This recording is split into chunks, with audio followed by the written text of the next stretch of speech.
Assalamu alaikum. Bismillah ar-Rahman ar-Rahim. First, I want to thank the GIS for this lovely invitation. I'm honored to be here with you, sharing one of nightmare in cath lab in one of severe aortic stenosis patients. So I'll try to be very short, not like Nabil. Nabil, mashallah, had thorough slides and deep knowledge. This is a 79 years old female. She has a mild coronary artery disease, documented by recent coronary angiogram, showed nothing obstructive, diabetes, hypertension, dyslipidemia. She had a permanent pacemaker a few years ago for complete heart block. She got severe aortic stenosis, aortic valve area 0.7, and mean gradient, the mean pressure gradient was 70. So, female, all the surgeons start to try to avoid those type of surgery. Her weight is actually 52 kg, so she's really underweight female patients, which everybody is afraid, even from the intervention point of view. So the discussion was done, and we decided to take her for TAVR. Apparently, I'm not going to bring the CT, but she had no stroke in the past. Her CT, peripheral, was fantastic. Very minimal calcifications in the peripheral vascular disease, nothing obstructed. So we decided, yeah, we'll go transfemoral approach.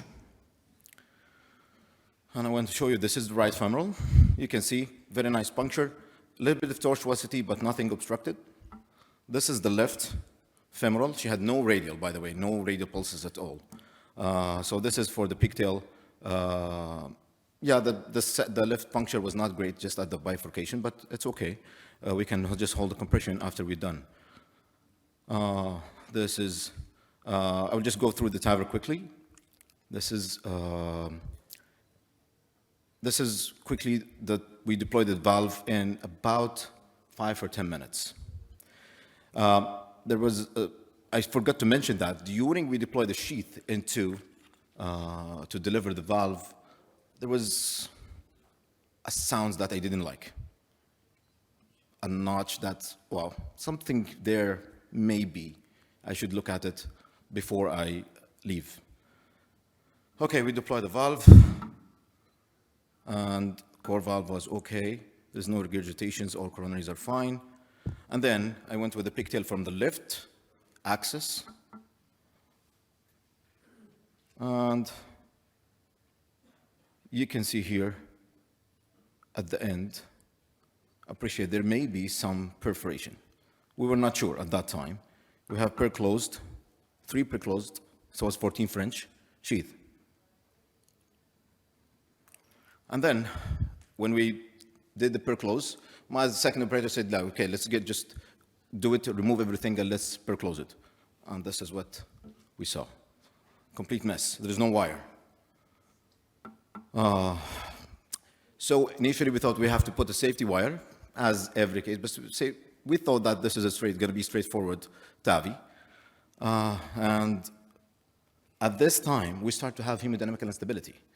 Patient blood pressure dropped to 60/40, and her hemoglobin actually started to drop from 12 to 9. So I immediately called the vascular surgery, and I usually call the vascular surgery to be around. In each case, we do TAVR. We tried multiple times to cross that. There is no way. We just made the perforation worse. So this is, again, another way we tried. And then eventually we called the surgeon. And even we did what he opened it. He opened and tried to control where the hole. So there were 2 holes in the femoral artery. 2 holes, not even 1 hole. 2 big holes. So what they did, the clamp, and we balloon to tamponade, proximal, and then we took a left-sided wire to try to cross the right side femoral artery. And after, I would say, 2.5 hours of working, we will be able to cross to the distal right femoral. Even with the clamping and surgical repair, there was still oozing of blood. Then we decided to go ahead and stent. We put 2 peripheral stents to close the holes. And you can see everything here. Distal is good. But again, there is another proximal, probably dissection again. And then what decide is putting the stent here, is it okay or not? But as the vascular surgeon said, let's go ahead and do the stent, and then we deal with everything later on. We put the stent, and these are the final results. The patient lost 6 units of blood. Her next hemoglobin was 6. Her initial hemoglobin was 12. She was in a lot of hemodynamic support, epinephrine, noradrenaline, and dopamine, which is 3 inotropic supports. We gave her 6 units of packed RBCs, and she developed, unfortunately,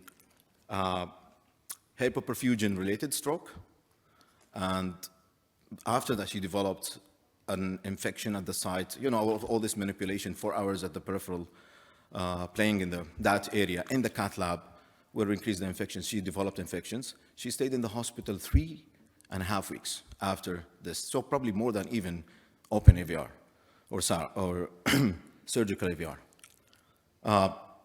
The lesson that it was very difficult, dramatic patient, but obviously, eventually she was discharged without any problem, and I saw her in the clinic, she's doing fine. But she got hypoperfusion stroke, she got infection at the site of right femoral approach that dealt with 2 weeks of antibiotics intravenously, and bacteremia, prolonged hospital stay, and stroke. That's, I would say, it's mainly due to underestimation of peripheral complication. One, so the take-home message is peripheral complication could be disastrous. Vascular team should always be there, and careful puncture and sheath instructions. And from that case, I moved back again to put a safety wire. That's not, I used to put it, but then with the cases, we just go ahead. And this with the CT that we saw, and even the peripheral angiography that I show you, there was no much calcium. So I said everything will be fine. And she's not an overweight patient or obese. That's the controlling of the puncture will be difficult. But all this with underweight patients and not heavily calcified vessels, still disaster can happen. And obviously, you have to, at that time, we only had 4 units available, and we have to wait for another 2 units after a cross-match of 1 hour. So I always encourage in each patient that at least 3 to 4 units of packed RBC should be cross-match. And I'm ready for any suggestion or Thank you very much.